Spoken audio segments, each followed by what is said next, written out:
Homeless veteran was put on trial, but the judge went silent when he heard his name. Hello everyone. Enjoy these relaxing moments while you watch. The sky over New York was heavy, gray.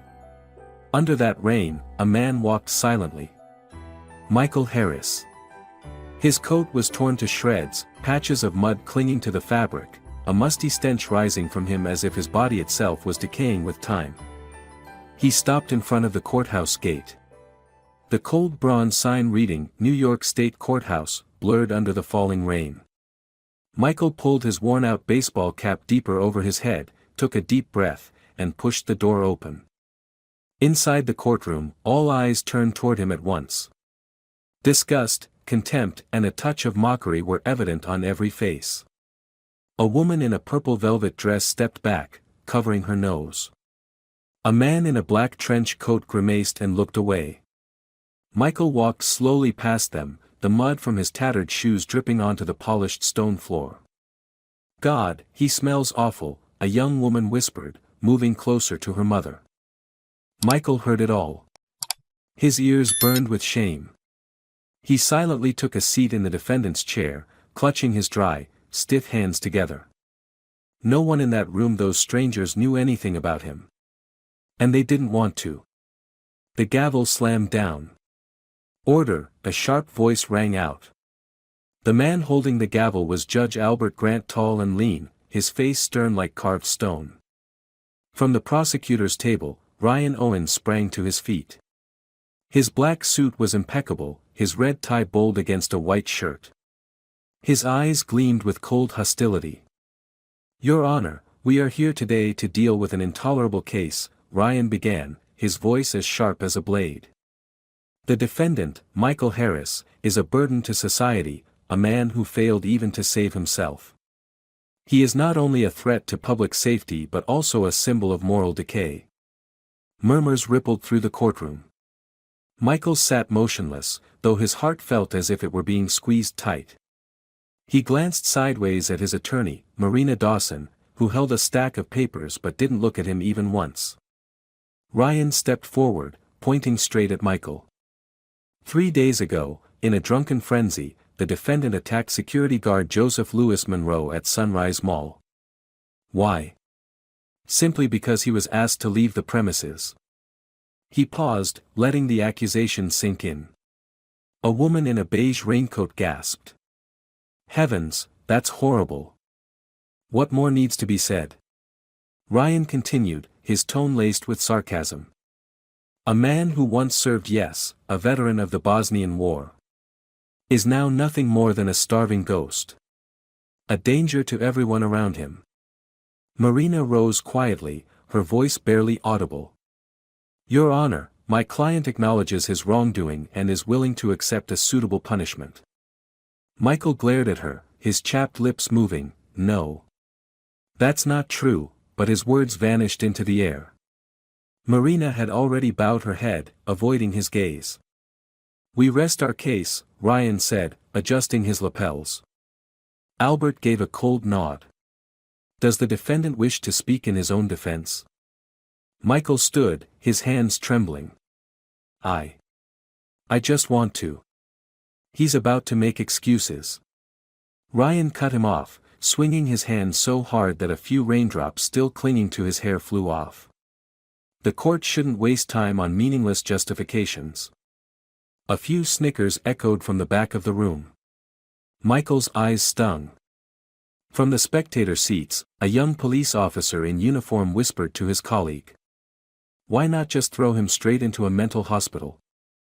The other shrugged. "Not worth the taxpayers' money." Another bang of the gavel. "Defendant, sit down," Albert ordered. Michael slumped into the chair, his head bowing so low it nearly touched his knees. The musty stench from his soaked coat intensified. Ryan smirked, a sly fox pleased that his prey was caught. From the rear door, Officer Paul Green entered carrying a torn plastic bag filled with Michael's belongings, an old backpack, a faded military jacket, a small photo frame with a broken corner. "The defendant's possessions," Paul said, dropping the bag on the table like garbage. Michael stared at the backpack, pain piercing his chest. He mouthed the words, whispering, "Please don't. That's all I have."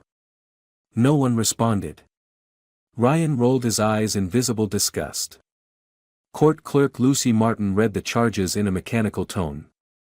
Michael Harris, charged with assaulting a law enforcement officer and disturbing the peace. Recommended sentence, 3 years in prison.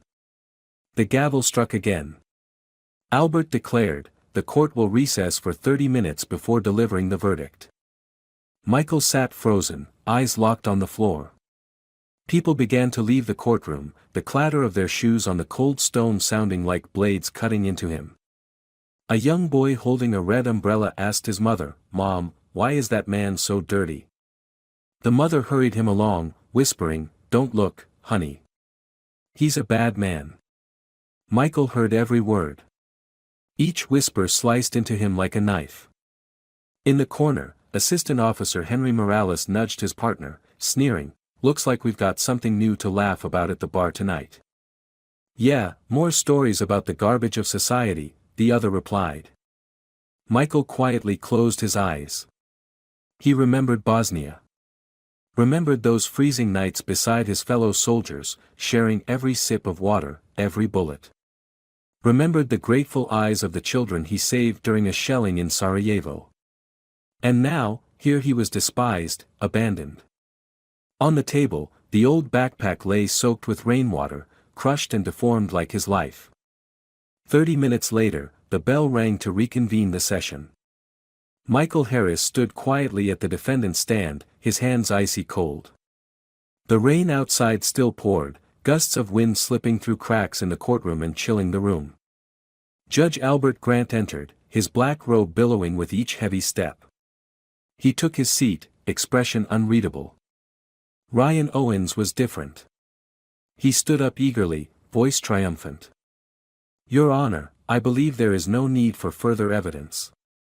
The defendant is a public menace, and the punishment must be severe to serve as a warning." Albert gave a stiff nod. "The court hereby sentences Michael Harris to 3 years in prison at Southfield Correctional Facility. Effective immediately." The gavel struck coldly. Michael stood stunned. His lips quivered as he tried to speak, "Please. Your Honor, just one word." Albert replied coldly, "The court has delivered its sentence.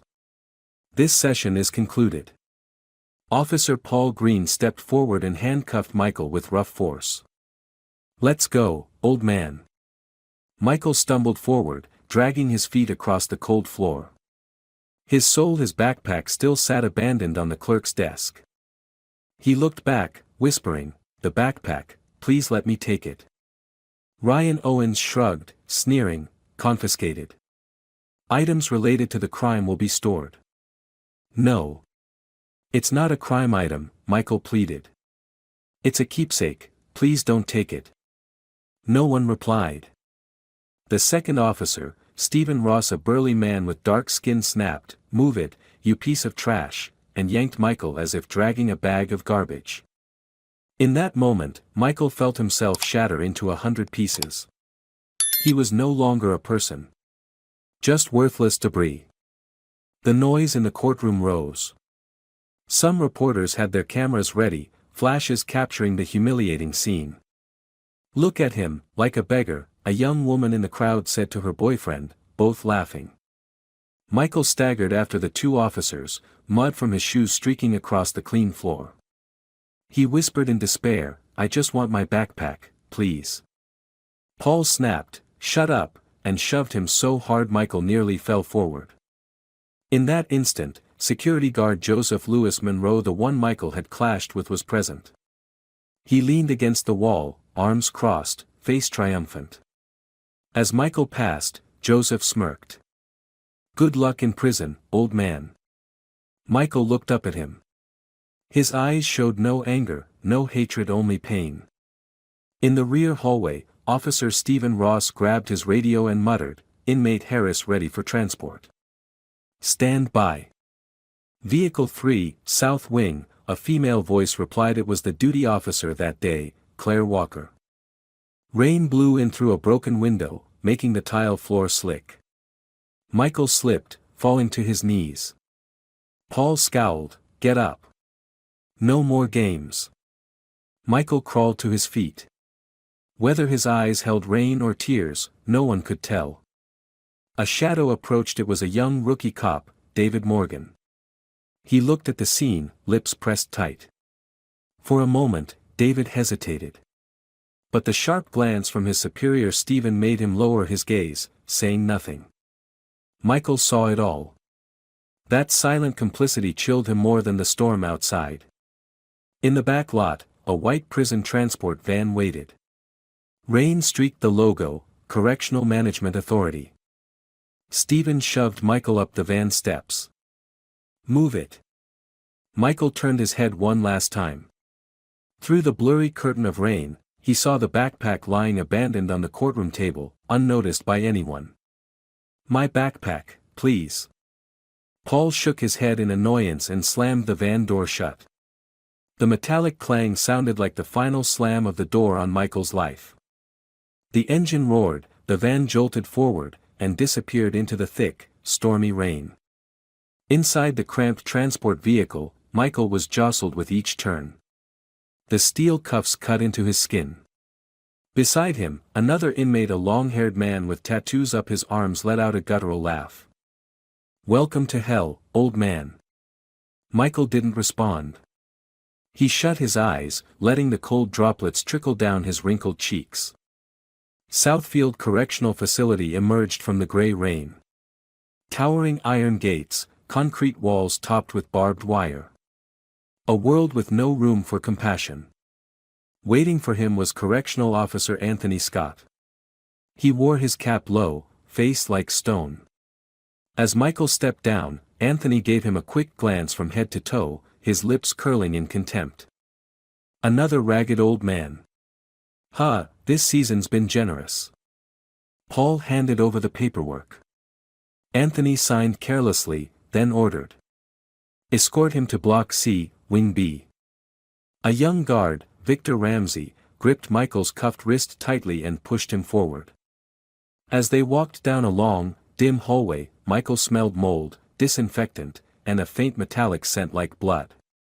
The cell door opened. A small, narrow space with stained walls and a moldy mattress on a rusted metal bed. Victor removed the cuffs and shoved Michael inside. The door slammed shut behind him, the metallic echo ringing down the corridor. Michael stood in the middle of the cell, trembling. His legs ached, and old wounds flared up with searing pain. He dragged himself to the bed, collapsed onto it, and buried his head in his scarred hands. Rain pounded against the barred window. Shouts and laughter echoed from other cells. The prison sounded like a monstrous belly swallowing Michael whole. "Oh God," he whispered. "Why have you abandoned me?" No answer came. Only a mocking voice through the wall. "Looks like we've got ourselves a new playmate, boys." Michael curled up like a child. His body frozen, his soul exhausted. A sob broke from his chest. And the backpack, everything he had left, remained behind, cold and forgotten, in the darkened courtroom. Michael Harris sat curled in the corner of the cell, hands over his head. The cold seeped through the stone floor into his bones. Outside the door, the yelling and pounding of other inmates echoed like howls from hell. After some time, footsteps approached. The cell door creaked open, and a figure appeared, Officer Anthony Scott, with another prisoner beside him. "This is your new cellmate," Anthony said bluntly. "Say hello to Andrew Ross." Andrew was a muscular man with a buzz cut and a snake tattoo wrapped around his neck. He gave a sinister grin. "Hey, old man," he said in a gravelly voice. "Hope we get along." Anthony smirked and slammed the door shut. Andrew stepped closer, nudged Michael's leg with his boot. "Name?" "Michael." "Harris," he answered hoarsely. "Harris, huh?" Andrew smirked. "Sounds like military. You a vet?" Michael gave a slight nod. Andrew chuckled darkly. "Well, now you're just another sewer rat like us." He slapped Michael hard on the back, making him sway. "Don't worry, I'll take good care of you, if you know your place, old man." Michael didn't respond. He turned away, his heart heavy.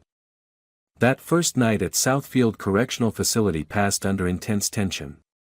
Michael lay curled on the moldy mattress, listening to Andrew snore like a chainsaw. Every time he closed his eyes, he saw the image of his old backpack, lying alone on the courtroom table. "Please don't take it," he murmured in his sleep. The next morning, sirens blared through the prison. Michael slowly got up, every muscle aching. The cell door swung open. Another officer, Ralph Sanders, barked, "Line up." To the mess hall. Michael shuffled along with the crowd, dragging his feet over the cold cement floor. Andrew walked beside him and bumped his shoulder. "Move it, old man. If I miss breakfast because of you, I'll grind your bones." In the cafeteria, the stench of spoiled food hung heavy in the air. A long row of dented steel trays, each holding a small serving of watery porridge and a rock-hard slice of bread. Michael received his tray, hands trembling as he looked for a seat. But before he could sit, another inmate, Charles Vega, blocked him. "This is my seat, you old fart," Charles growled, grinning cruelly. Michael backed away, searching for another spot. But everywhere he went, he met hostile stares and mocking smirks. At last, he sat down on the floor in a corner, eating in silence. Every spoonful of porridge slid down his throat like shards of broken glass. Andrew pulled up a chair across from him, feet on the table. "Look at this, guys. Our general's eating like a mangy dog." Laughter erupted around the table. Michael set the spoon down. He couldn't eat anymore. He stood slowly, and his tray spilled to the floor, splattering porridge. A voice called out, "Oh, the old man's getting feisty." Charles Vega charged and shoved Michael hard. He stumbled and fell, hitting his head against the corner of a steel table. Blood trickled from his forehead. Laughter roared through the cafeteria. Officer Ralph saw it happen, but just shrugged and turned away as if nothing had occurred. Michael crawled to his feet, pain radiating from his wound. No one helped. Not a single hand reached out. He limped back to his cell, leaving a trail of blood on the cold stone floor. Inside, Andrew lay on the bed, a hand-rolled cigarette in his mouth. "Listen, old man," he said lazily. "I don't like people making me look weak in front of others. If you ever humiliate me again, I'll show you what hell feels like." Michael said nothing. He sat at the edge of the bed, cradling his bleeding hand. Dim light filtered through the tiny window, casting shadows across his weathered, broken face. A face once hardened by war, now lined with wounds that never healed. Night fell. Michael couldn't sleep. Andrew snored, other inmates banged and yelled obscenities. He curled up, overwhelmed by a crushing despair. "Why?" he whispered. "Why did it come to this?" The image of the backpack came again. Inside it was a photo of him with his comrades Emmett, Stephen, and Captain Franklin, the men he had fought beside in Sarajevo. And now, he was alone, discarded like a broken object. The next day, Michael was summoned to the prison infirmary. Nurse Martha Gordon examined the gash on his forehead and frowned. "Good Lord, who let you get like this?" Michael said nothing. Martha cleaned the wound efficiently. She whispered, "Be careful. Weak people don't last long here." Michael nodded faintly, his heart heavy. On his way back to the cell, he unexpectedly crossed paths with court clerk Lucy Martin, the one who had read his charges. She was at the facility to sign off prisoner transfer documents. Lucy glanced at Michael, her expression wavering. She recognized him, the pitiful man huddled in the rain. You're Harris?" she asked softly. Michael nodded. Lucy pressed her lips together, as if about to say something, but then turned away. A fleeting moment of hope, gone in an instant. That evening, Michael sat on the bed holding a chunk of bread hard as stone. His stomach growled, but his throat felt too tight to swallow. Andrew approached, eyes gleaming with menace. "Hey, old man. I heard you used to be a soldier. Nice. I love a challenge." Before Michael could react, Andrew punched him hard in the stomach. Michael doubled over, collapsing onto the floor. Laughter erupted again. "Get up, soldier boy," Andrew shouted, full of malice. "Get up and fight like you did back in the day." Michael clutched his abdomen, trying to crawl away. Andrew stomped on his hand.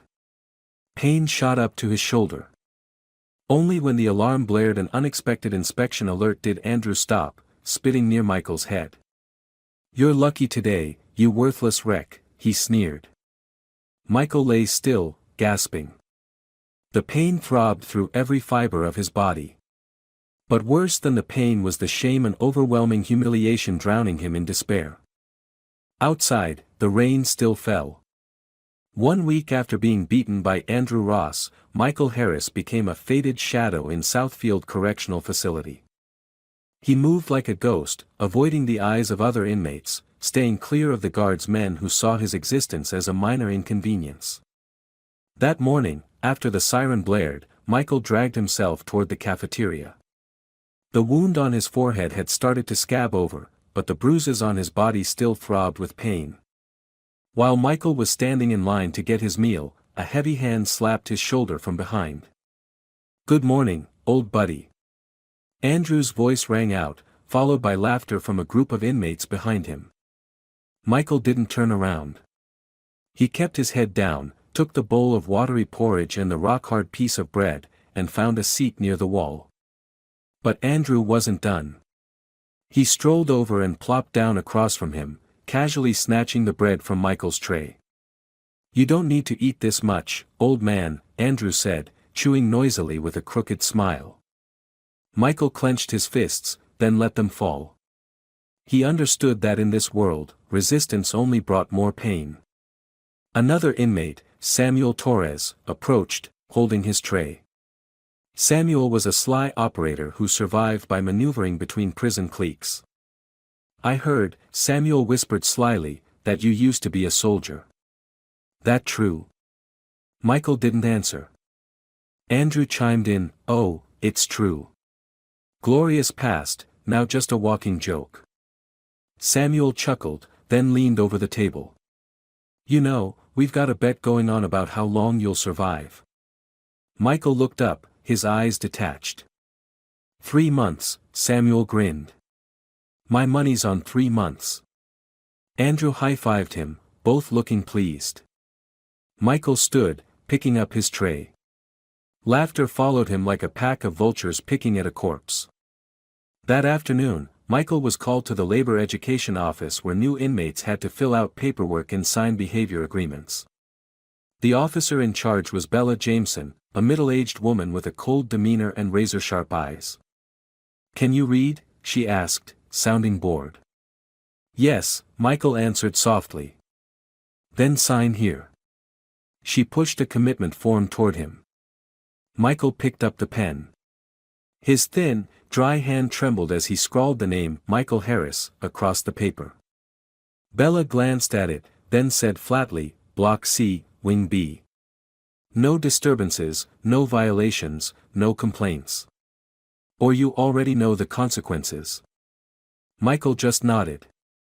On the way back to his cell, he passed the training yard where a group of inmates was brawling viciously. Screams, fists slamming against flesh, it was horrifying. Officer Anthony Scott stood watching from afar, coffee cup in hand, utterly indifferent. One inmate went down, blood covering his face. Michael looked away. He knew better than to intervene. In this place, the weak had no right to protect the weak. Night fell. Michael sat silently on his bed, eyes wide open, staring at the stained ceiling. Andrew snored steadily beside him. Through the small window, the lone moonlight cast his bony, isolated silhouette on the moldy wall. He raised a hand to his chest, where the backpack should have been where the keepsakes, the remaining fragments of his life, belonged. A sharp pain gripped his chest. "My backpack, my memories," he whispered, choking up. "They took everything." No one heard him. Only the weight of night, and the cold hiss of the wind. The next day, Michael was called for visitation. He was surprised. Who would visit him? As he entered the room, he saw a familiar face: David Morgan, the young officer who had hesitated as Michael was dragged out of the courtroom. David sat behind the glass, holding a phone. Michael sat down, lifting the receiver. "Mr. Harris," David began, clearly uneasy. I don't know why I came. I just." Michael stared at him, his eyes bloodshot. David swallowed. "I saw what happened, at court. I'm sorry." Michael pressed his lips together. A late, weak, meaningless apology. But at least for the first time someone was looking at him like a human being. David looked around, then lowered his voice. "Your backpack. I think it's still in the courthouse evidence room." Michael gripped the receiver tightly. Please, can you?" David hesitated. "I'll try." But, he left the sentence unfinished, his eyes full of helplessness. The visit ended quickly. Michael returned to his cell with a flicker of hope, the most dangerous feeling in this kind of hell. That night, Andrew Ross returned to the cell in a foul mood. He'd just lost money in an underground gambling game. As soon as he entered, he shouted, "You stinking old bastard, get over here." Michael hesitated. Andrew lunged, grabbed his collar, and snarled. "You brought bad luck on me, huh? I'll show you what that costs." He shoved Michael hard into the wall. The impact stunned him, his head buzzed. "Get on your knees and apologize," Andrew roared. Michael trembled, but stayed still. Andrew punched him again. "You wanna die?" Michael collapsed, not from fear, but because his body couldn't fight back anymore. "Sorry," he whispered. Andrew laughed loudly and kicked him in the stomach. "What the hell makes you think you can look me in the eye?" Michael curled up, clutching his belly. Andrew spat on the floor beside him. "Useless trash." Laughter erupted from the neighboring cells. Michael lay there, blood dribbling from his mouth, mixing with the grime on the floor. He closed his eyes, letting the pain consume him. Michael Harris woke the next morning aching all over. Every small movement made his bones creak and scream. He crawled off the damp mattress, using the wall for support. Mornings at Southfield Correctional Facility were bitter cold. Fog crept through the halls, soaking into the threads of his tattered clothing. A raspy loudspeaker voice echoed. "Block C inmates, line up for inspection." Michael shuffled behind the others. His ruined shoes soaked up cold water from the floor. In the yard, Officer Anthony Scott waited with two assistants, Foster and Alex Galvez. Anthony barked. "Line up. Move it, you vermin." Foster shouted. "Name." One by one, the prisoners shouted theirs. When it was Michael's turn, he murmured, "Michael Harris." Foster scowled. "Louder, scum." Michael took a breath and repeated, voice trembling. Alex Galvez scribbled on his clipboard. Every time Michael shivered from the cold, Alex smirked. "He looks like a drowned cat," he whispered to Emmett, and both chuckled. After roll call, inmates were divided into labor groups. Michael was assigned to clean the northern stadium, an area full of sludge and trash. He picked up an old broom and dragged his feet across the wet cement. Every time he looked up, he caught the contemptuous stares of the guards. Andrew Ross, also in the group, couldn't resist mocking him. "Look at him working hard like an old mule. Maybe we should tie a bell around his neck." The other inmates burst into laughter. A sharp-edged can sliced Michael's hand, blood oozed out. Anthony Scott saw it but shrugged. "Let it bleed." He's not dying. Michael bent down and wrapped the wound with a torn piece of his shirt. In the cold wind, he whispered. I used to be a soldier. I used to fight for this country. No one listened. At lunch, after the work was done, Michael dragged himself back to the cafeteria. Today's meal was worse than usual, bland, watery porridge and a piece of moldy cheese. He sat at a secluded table and silently ate spoonful after spoonful of cold mush. From a distance, Samuel Torres approached slowly. Old man, he said, squinting, I heard someone special's coming to visit you. Michael looked up, weary. Who? Samuel shrugged. Rumor says it's a lawyer. Probably here to finalize your will, 'cause it looks like you won't be around much longer. Andrew laughed loudly. Or maybe to reserve a spot in the Southfield Correctional Cemetery. The other inmates joined in with rowdy laughter. Michael set his spoon down, his hands trembling. A bit of porridge dripped onto his ragged pants, and he didn't even bother to wipe it off. That afternoon, David Morgan returned. The young officer came with a court clerk, Mrs. Anna Brooks, in charge of evidence storage. Michael was called into the hallway. Anna handed over a document. We're here to confirm a request for asset release. Michael swallowed. The backpack, is it still there? Anna glanced at David, then sighed. According to regulations, seized items must remain in storage until the case is fully closed. Your belongings are currently held in the evidence vault. Michael clenched his fists, his voice shaking with emotion. Please, miss, it's my whole life. David looked around nervously. Anna responded coldly. Rules are rules. I can't make exceptions. She signed the logbook, then turned away. David lingered, then whispered. I'll try. I promise. Michael nodded, a faint glimmer of hope in his eyes. That night, Andrew started again. As soon as he walked into the cell, he yanked Michael up, his breath reeking of prison brewed alcohol. Hey old man, I got a question for you. Michael stepped back, cautious. Andrew squinted. Back in the day, when you were still fighting, did you ever kill someone? Michael clenched his frail hands. The memories of Sarajevo surged: explosions, terrified faces, bloodied hands. He shook his head. I'm not proud of anything I did. Andrew burst out laughing. Jesus, listen to this. We got ourselves a saint. He slapped Michael hard across the face. There are no saints in here, old man. Just the strong, and the starving. Michael fell against the wall, blood dripping from his nose. Andrew flopped onto his bed, laughing to himself. Michael wiped the blood and stumbled back to his mattress. He curled into a ball, the stench of sweat and mildew stinging his nose. I just want my backpack, he whispered.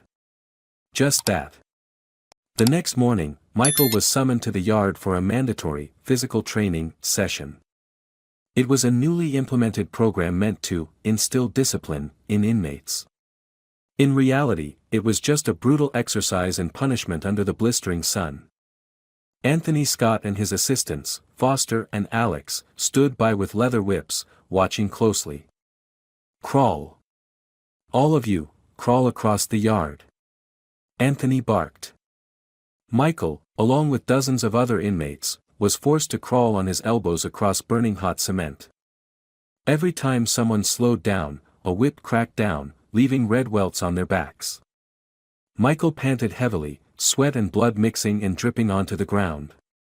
In the corner, Andrew stood with arms crossed, smirking. Come on, old man. Let's see what breaks first, your bones or your spirit. Foster passed by and cracked the whip directly across Michael's shoulder. Keep crawling, you maggot. Michael clenched his teeth and kept dragging himself forward. Every inch was torture. Every breath was a battle for survival. By the end of the training, Michael stumbled back to his cell. He collapsed onto his bed, his whole body battered and bruised. The sky darkened. A storm rolled in, the wind howling through the windows, producing eerie, ghostly sounds. Michael stared out at the gray sky.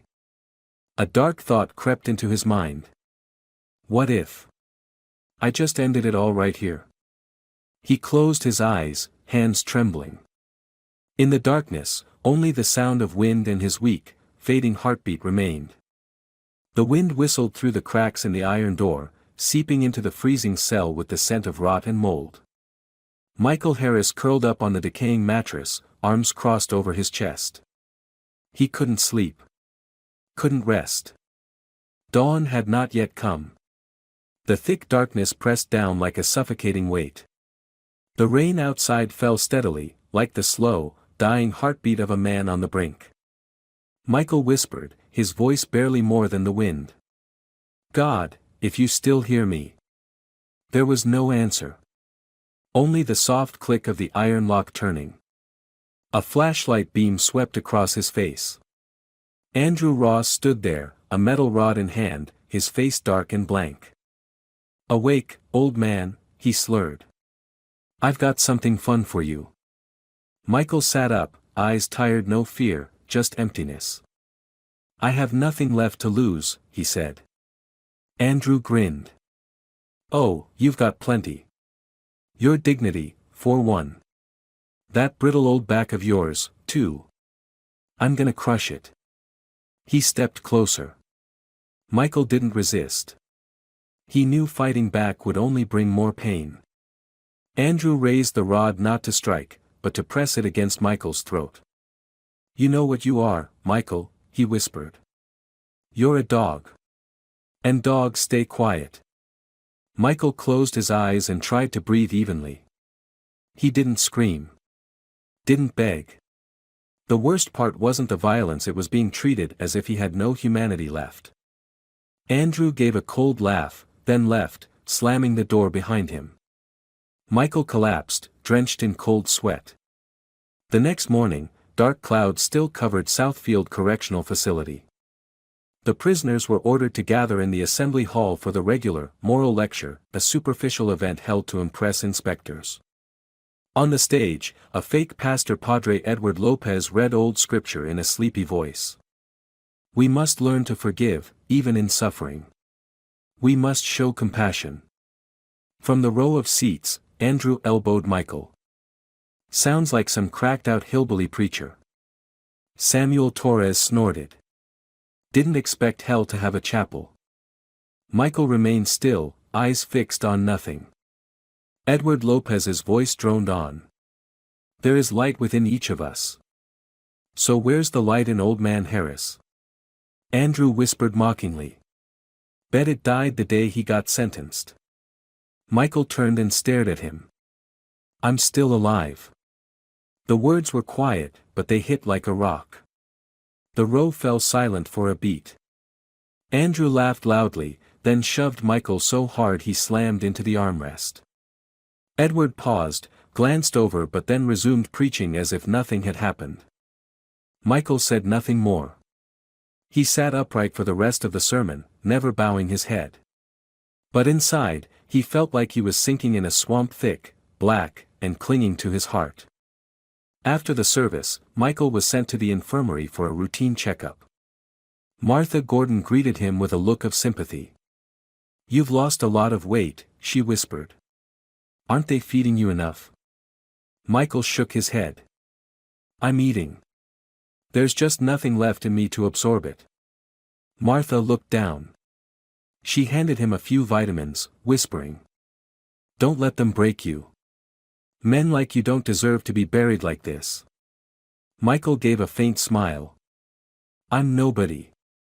Just a ghost in this machine. On the way back, he passed the main hallway where a plaque listed model inmates. His name wasn't there. Of course. But Andrew Ross's name was. He'd been awarded a 2-day sentence reduction for cooperative labor conduct. Michael stared at the plaque. This world's gone insane, he thought. That night, the prison fell into an eerie silence. No shouting. No crude songs. Michael lay in bed, hollow inside. Then, a soft sound came from the mail slot. A small piece of paper was slid in. Michael opened it. Scrawled handwriting read. Your backpack still exists. Someone is trying to destroy it. Do something before it's too late. No name. No clue. Michael gripped the paper tightly, heart pounding. The backpack. Memories thundered through him. Inside it was the handkerchief Laura, his late wife, had embroidered before he left for war. The medal from fallen comrades. The handwritten thank you letter from Captain Franklin. Artifacts, soul fragments, proof that he once mattered. If he lost it, he'd truly have nothing left. He jumped up and quickly scribbled on another scrap of paper. I need to protect the backpack. I need help. Then he slid it through the mail slot, hoping that whoever sent the note would find it. The next morning, the rain had stopped unexpectedly. But the air was heavier than ever. Anthony Scott entered each cell, announcing routine inspections. When he reached Michael's, he paused and frowned. Who were you writing to? Michael froze. I don't know what you're talking about. Anthony grabbed his collar and snarled. Don't play dumb. This place sees everything. Who told you to whine about that damn backpack? Michael didn't respond. Anthony punched him hard in the stomach. Michael doubled over, coughing violently. Filthy scum. Anthony spat, turning to leave. But before he exited, he threw one last blow. Your backpack will be burned. Tomorrow morning. Michael stood still. His heart raced wildly. No, he whispered. No, it can't be. He slumped onto his bed, drenched in cold sweat. If the backpack was destroyed, what would be left of him? No honor. No family. No one who believed him. No one who remembered. Only the name Michael Harris, vanishing like smoke. That night, he didn't sleep. He stared into the pitch-black sky. Eyes dry. Unblinking. And for the first time in many years, Michael felt truly afraid. Afraid of being forgotten. Afraid of being erased. Afraid that even the past, the one thing he had left, would be taken away. The next morning, the sky over New York remained overcast, gray, as if the entire city was mourning something too painful to name. In cell C-12, Michael Harris sat motionless, eyes fixed on the chipped wall in front of him. He hadn't slept a wink. Anthony Scott's words echoed in his mind like hammers on steel. Your backpack will be burned. Tomorrow morning. And today was that morning. The lock clicked. Foster stepped in, his expression as indifferent as always. Let's go, Harris. You've been ordered to court for final transfer procedures. Michael rose quietly. Every step felt like it was made of lead. He asked no questions. Said nothing. As if every thought in his head had turned to stone. On the transport van, Michael sat between two officers. The vehicle rumbled down a familiar road past the neighborhoods he once walked through as a retired soldier desperately searching for work, past the squares he no longer had the right to enter. The courthouse appeared in front of him, tall, cold, with gray stone walls like the faces of those who had once judged him. A tightness rose in Michael's chest. Not from fear. But from a gut feeling. Today, the last thing he had left in life would truly be gone. At the intake room, Mrs. Anna Brooks, the evidence storage officer, was already present. On the table sat a large cardboard box labeled clearly, Evidence Code 77A, pending destruction. Michael glanced at it. It was his backpack. The dark brown backpack, worn and battered, torn in places but kept cleaner than anything else he'd ever owned. His heart pounded wildly. No, please don't, he murmured. Anna Brooks looked at him with disinterest. You have no right to interfere. According to protocol, evidence no longer in legal use is subject to destruction unless a formal appeal is filed by the defendant or their legal representative. And you, she glanced at the file, have no attorney. Michael stumbled forward, nearly collapsing. Please, let me keep it, it's not evidence. It's my entire past. Anna sighed and cut him off. I follow procedure, sir. Procedure doesn't have feelings. Don't make this harder. Michael screamed, voice cracking, please. It's worthless to anyone but me. Inside are pictures of my wife. My war medals. My injury certificate. I served this country in Bosnia. I risked my life for America. His shouts made some of the clerks look up. But none of them intervened. They glanced briefly, then returned to their computer screens. Anna took a step back and signaled the officers. Foster stepped forward, pulling Michael away from the table. That's enough, he said. Don't make yourself look any worse. That's everything I have, Michael whispered. It's all I have left. He struggled but was too weak. Foster yanked him back, irritated. Stop putting on a show, old man. Michael collapsed into a chair, clutching his face with both hands, sobbing like a child. He, a man who once held a rifle on the battlefield, was now being dragged like a beggar, causing a disturbance at City Hall. In that moment, the door opened. A man walked in. Ryan Owens. The black suit, the crimson tie as vivid as blood. He paused, smirking at the sight of Michael crumpled on the floor. You again? Ryan said with disdain. Haven't you figured it out yet? You don't belong in this world anymore. Michael looked up, eyes filled with tears. Mr. Owens. I'm begging you, don't let them burn my backpack. Ryan laughed. Backpack? God, you're still clinging to that piece of junk. The world runs on power and rules, not on the sob stories of some ragged veteran. He turned to Anna. Follow protocol. Burn it today. Michael screamed and lunged toward the table, but Foster and another officer grabbed him. No, he shouted, voice hoarse. Please, I'm begging you. Anna gave a nod, her voice cold, take him out. The two officers dragged Michael across the tiled floor.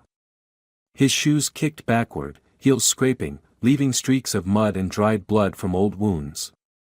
He looked back, one final glance at the backpack. No one in the room looked after him. No one paused. No one said a word. 3 days later, something unexpected happened at the state courthouse. That morning, the sky over New York was unusually clear. Sunlight streamed through the tall windows of Courtroom 3, reflecting off the oak desk where Judge Albert Grant sat, slowly flipping through a thick file. Judge Grant was known for being cold, disciplined, emotionally detached from anything outside the law. But this morning, he suddenly stopped at a name, Michael Harris. He had sentenced that man. A fast, merciless trial. No real defense. He didn't remember the face, but the name made his finger freeze. A strange feeling stirred. Grant straightened and opened the full, unredacted file, the one not publicly released. A worn sheet of paper slipped out. Its edges yellowed and folded, but the print remained legible. Harris, Michael Sargent, Special Forces, Bosnia, Sarajevo 1995. Beneath that, scrawled in faded handwriting. Saved Lieutenant Albert Grant during a shelling on July 14, in the New Hope district. Grant froze. His eyes widened. His trembling hands clenched the paper. The room was oppressively silent. He stood abruptly. The chair behind him slammed into the wall. No, it can't be, he whispered, his mouth dry. Grant pulled out his phone and dialed an internal number. Lucy, he said urgently, bring me the original case file for Michael Harris. All of it. Now. And cancel every hearing scheduled for this morning. His secretary sounded startled. Sir, is everything okay? Don't ask. Just do it. 10 minutes later, court clerk Lucy Martin entered, carrying another stack of files. Grant snatched it from her hands, flipping quickly through the pages. Why does the original file state that he was Special Forces, decorated, and saved my life, but none of that was ever brought up? Who edited the trial documents? Lucy went pale. Sir. The summary was provided by the prosecution. I only read the version approved by the Justice Department and Prosecutor Owens. Grant narrowed his eyes. Owens. He gripped the file, fury rising. Call him. Now. Lucy trembled and stepped out. 10 minutes later, Ryan Owens entered composed, confident. You called for me, he said politely, eyes gleaming with defiance. Grant tossed the document onto the desk. Explain this. Owens glanced at it briefly. Oh, that's a section not directly relevant to the charges. Michael Harris was a veteran, sure. But the assault happened. His service history doesn't erase the crime. You deliberately omitted every detail about his past. Grant barked. Owens shrugged. Legal strategy. We focused on present behavior. Military history doesn't absolve assault. You used this courtroom as a stepping stone for your election campaign, Grant snapped, eyes red. I warned you once, justice doesn't serve personal ambition. Owens smirked. And you? You handed down the sentence without a second thought. You ignored that man's desperate pleas. Grant was stunned. Owens continued, if he saved your life, then you just destroyed his. A storm of rage swelled inside Grant. But deep down, he knew Owens was right. He had been a silent accomplice. Immediately, Judge Grant convened an emergency internal review. The entire case against Michael Harris was re-evaluated, this time, in full. Previously uncalled witnesses were identified.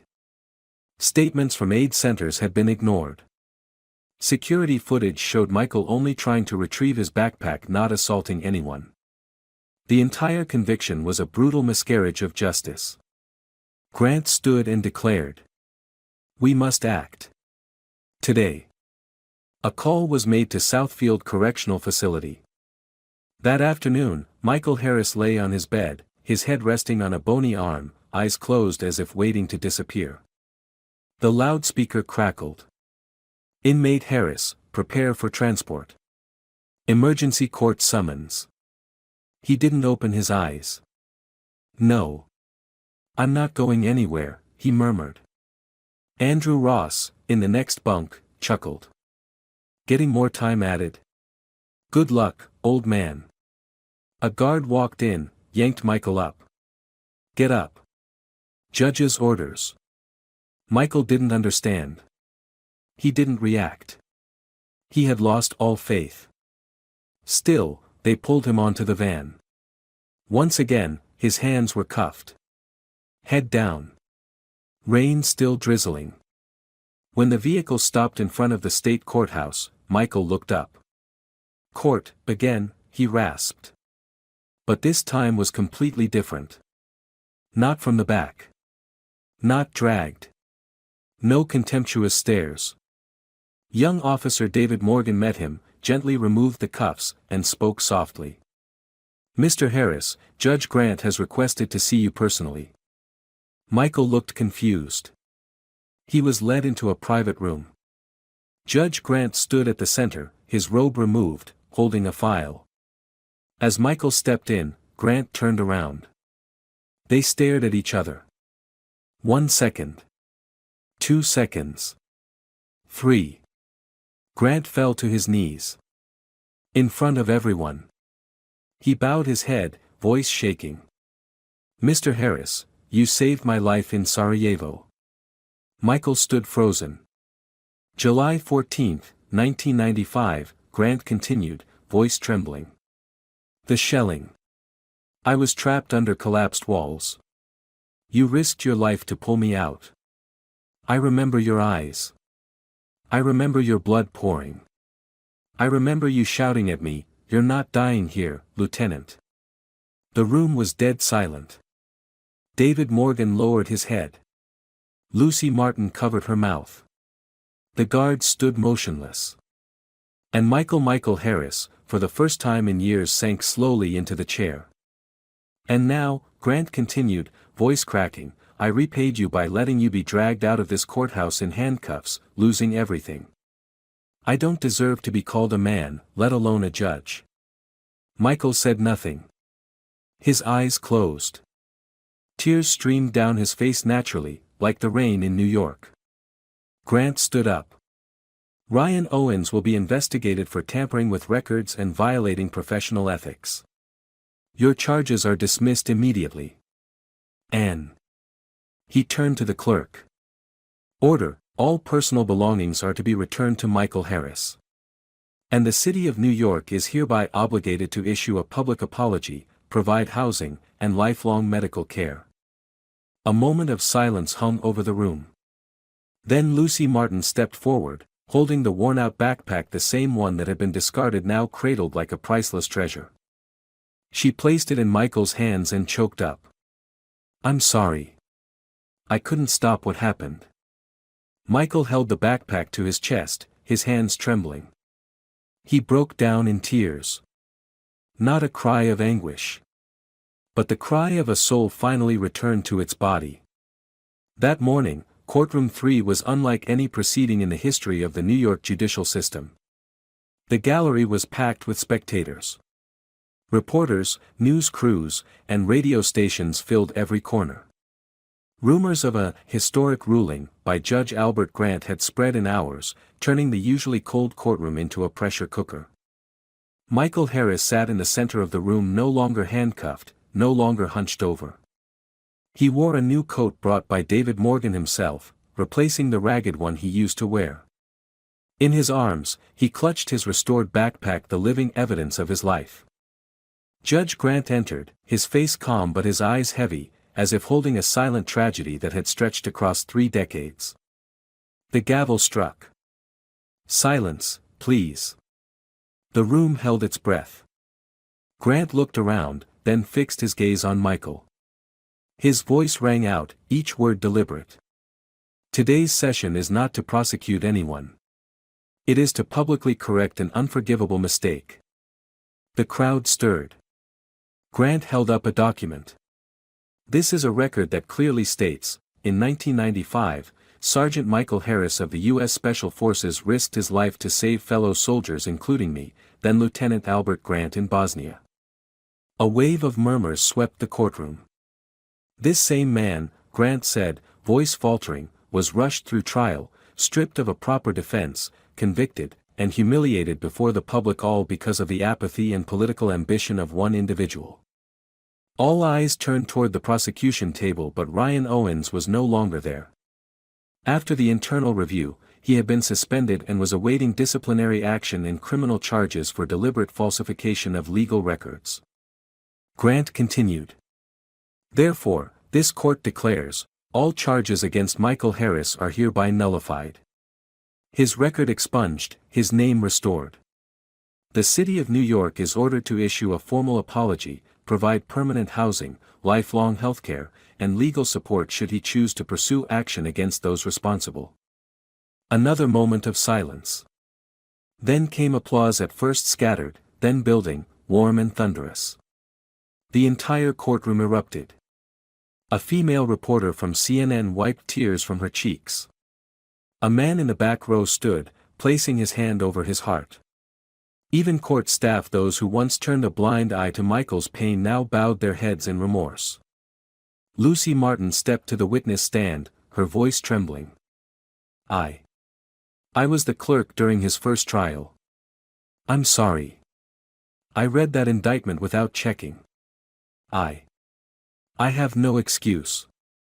Michael simply shook his head. "I don't blame anyone. I only wanted to be heard. To live like a person with a voice." Grant stepped down from the bench.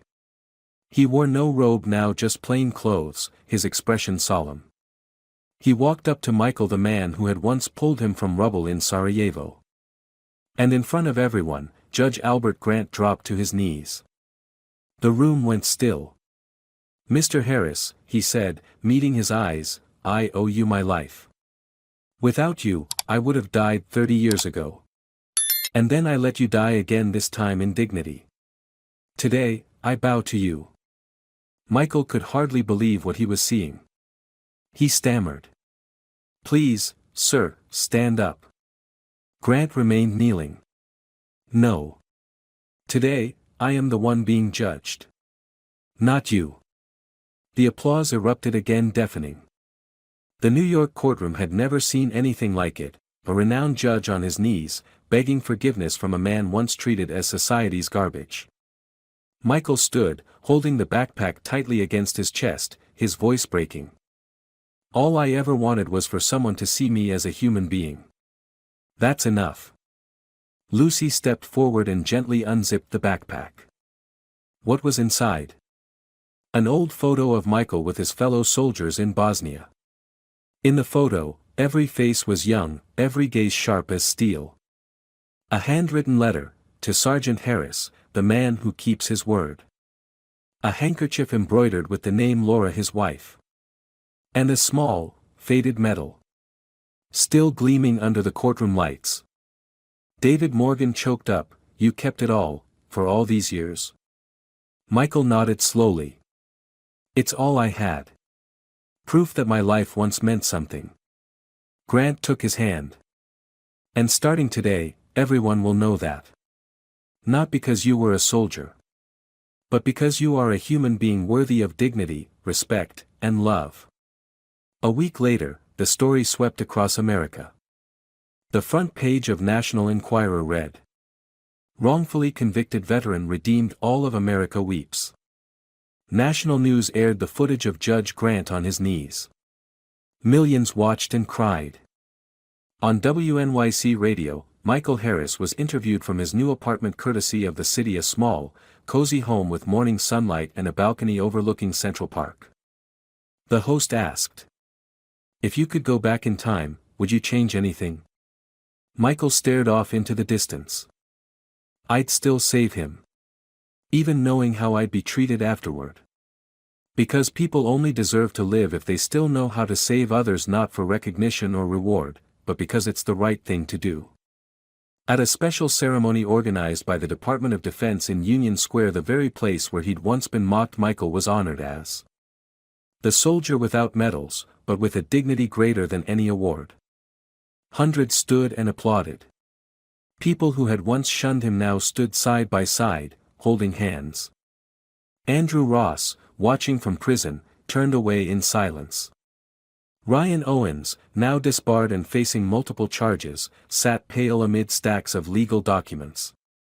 Michael, the man once dragged from the witness stand like a criminal, now stood on the podium of honor as a symbol. And he spoke just one sentence. "Gratitude can save a lost soul.